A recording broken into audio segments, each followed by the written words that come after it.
Ladies and gentlemen, the President of the United States.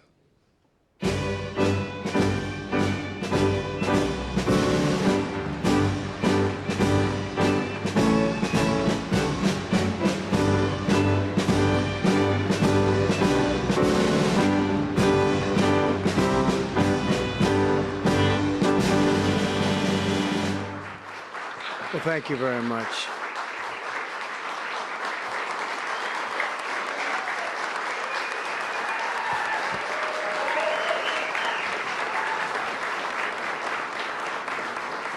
Thank you very much, everyone.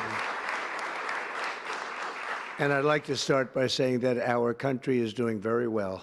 Things are, as you can see, doing quite well. Please sit down.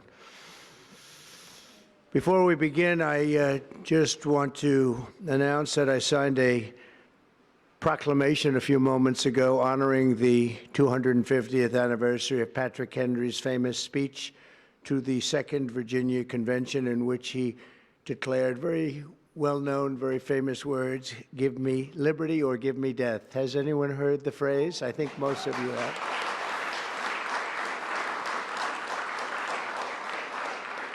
And moments ago, I also signed an executive order to dramatically increase production of critical minerals and rare earths. It's a big thing in this country, and as you know, we're also signing agreements in various locations to unlock rare earths and minerals and lots of other things all over the world, but in particular Ukraine. We're doing very well with regard to Ukraine and Russia.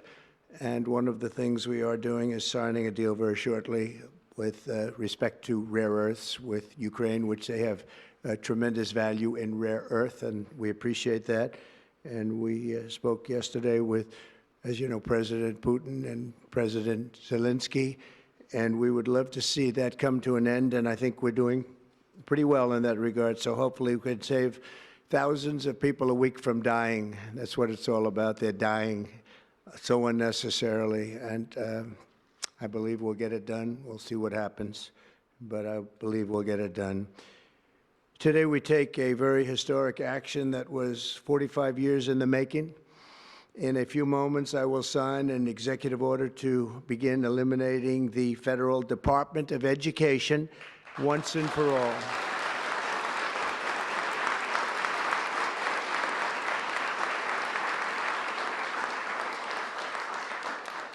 And it sounds strange, doesn't it? Department of Education, we're going to eliminate it, and everybody knows it's right.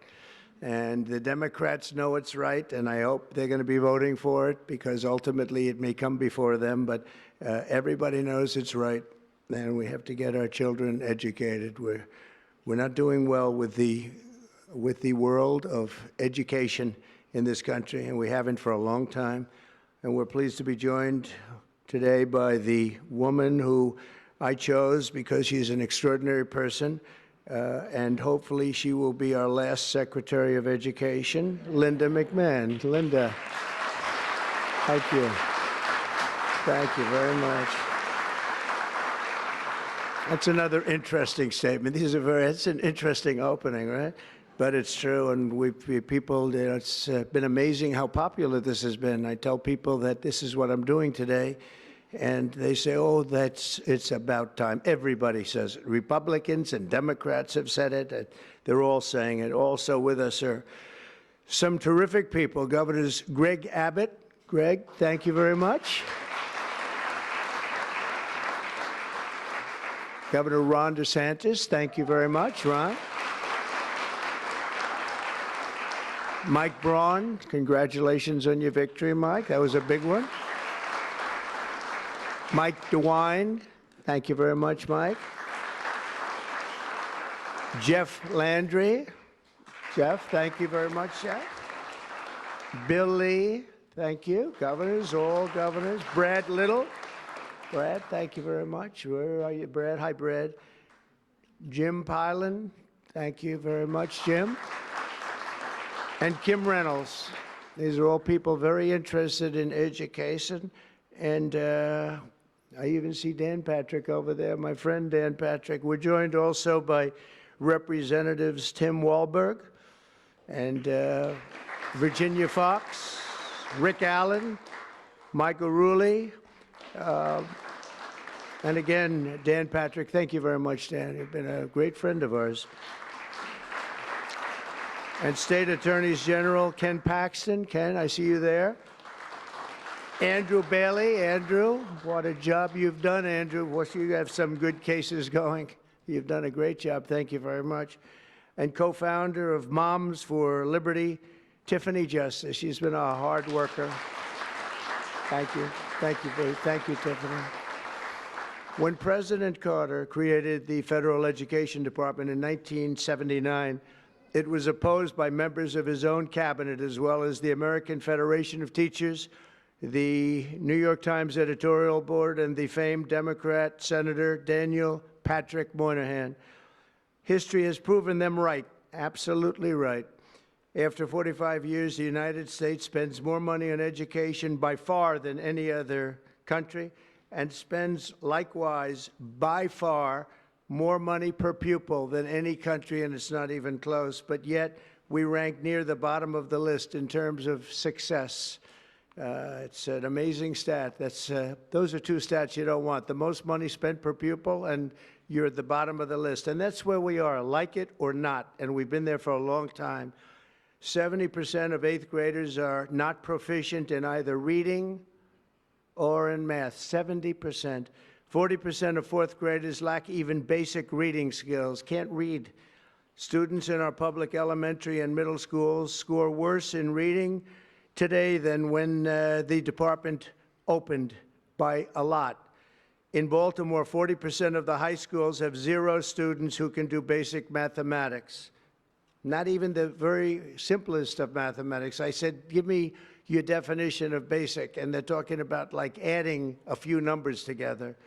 Despite these breathtaking failures, the department's discretionary budget has exploded by 600% in a very short period of time, and it employs bureaucrats in buildings all over Washington, D.C. And as a former real estate person, I will tell you, I ride through the streets of Washington, and it says Department of Education, Department of Education.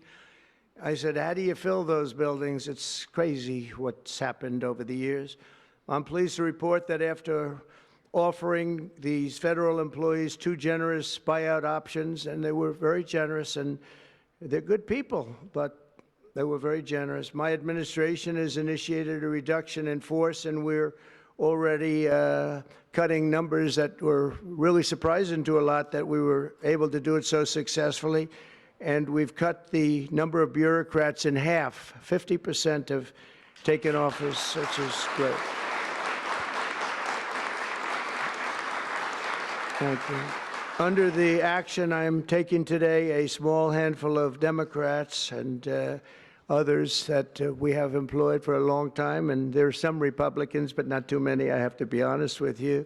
But the department's useful functions, and such as, and they're in charge of them, Pell Grants, Title I funding, resources for children with disabilities and special needs will be preserved, fully preserved. They're all going to be so. If you look at the Pell Grants, it's supposed to be a very good program, Title I funding and resources for children with special disabilities and special needs. They're going to be preserved in full and redistributed to various other agencies and departments that will take very good care of them. And it's very important to Linda, I know, and it's very important to all of us. But beyond these core necessities, my administration will take all lawful steps to shut down the department. We're going to shut it down, and shut it down as quickly as possible. It's doing us no good. We want to return our students to the states, where just some of the governors here are so happy about this. They want education to come back to them, to come back to the states, and they're going to do a phenomenal job. You know, if you look, Denmark, Norway, Sweden, I have to tell you, I give them a lot of credit. China's top 10. And so we can't now say that bigness is making it impossible to educate, because China is very big. But you have countries that do a very good job in education. And I really believe, like some of the governors here today, from states that run very, very well, including a big state like Texas, but states that run very well are going to have education that will be as good as Norway, Denmark, Sweden, and those top, Finland, those top countries that do so well with education. I think they'll do every bit as well. And what do you think about that, Governor? Do you agree? I think so. Ron, do you agree? I think so. Florida? Iowa? That's right. I really believe that. They'll be as good as any of them. And then you'll have some laggards, and we'll work with them. And we can all tell you who the laggards will be right now, probably, but let's not get into that. But we'll work with them, and we're going to make them, they'll do a job. I think they'll do a job, and they'll go to sections of the state. For instance, New York, you'll have a Manhattan, and you'll have a Suffolk County, and you'll have Nassau County, and you'll have Westchester County. You'll do 4 or 5 or 6 of them. You have upstate New York, and those counties, I think, are going to do very well. And I think ultimately Manhattan should do very well. But we'll break it down into sections, and I think it'll be really, really good. And they're going to be probably the tougher ones, but I think they have a chance to do really well. But we're going to be returning education very simply back to the states where it belongs, and this is a very popular thing to do, but much more importantly, it's a common sense thing to do, and it's going to work. Absolutely, it's going to work. And I can tell you from dealing with the governors and others in the state, they want it so badly. They want to take their children back and really teach their children individually. Probably the cost will be half, and the education will be maybe many, many times better. So we look forward to this. I want to just make one little personal statement. Teachers, to me, are among the most important people in this country, and we're going to take care of our teachers. And I don't care if they're in the union or not in the union. That doesn't matter.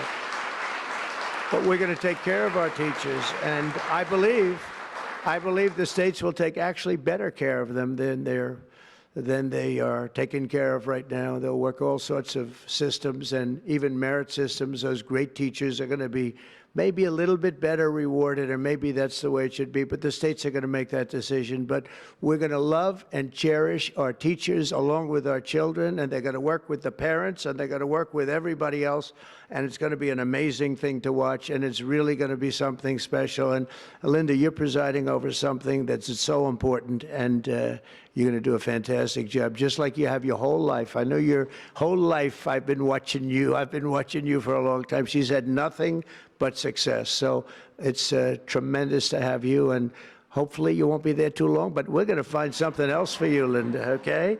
So this will conclude what we are talking about with respect to our most cherished group of people, and that's our children. We want to have our children well educated. We want them to love going to school. We have examples of it. Look at those beautiful, bright-eyed faces. They are so smart. They're so smart. And with that, I'm going to come down, and we're going to sign a very important document, and we're going to be on our way. People have wanted to do this for many, many years, for many, many decades. And I don't know, no president ever got around to doing it, but I'm getting around to doing it, so thank you very much.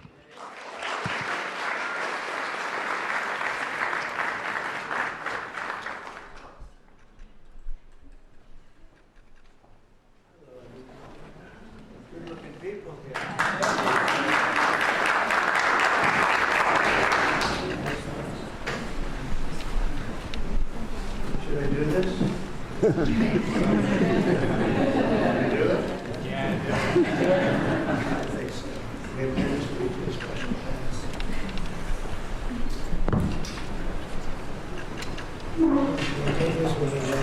I was very lucky. I signed another document that turned out to be very good for the country, and I said, let's use that same pen. I don't know, is anybody superstitious? Ron, are you superstitious? Let's use that same pen.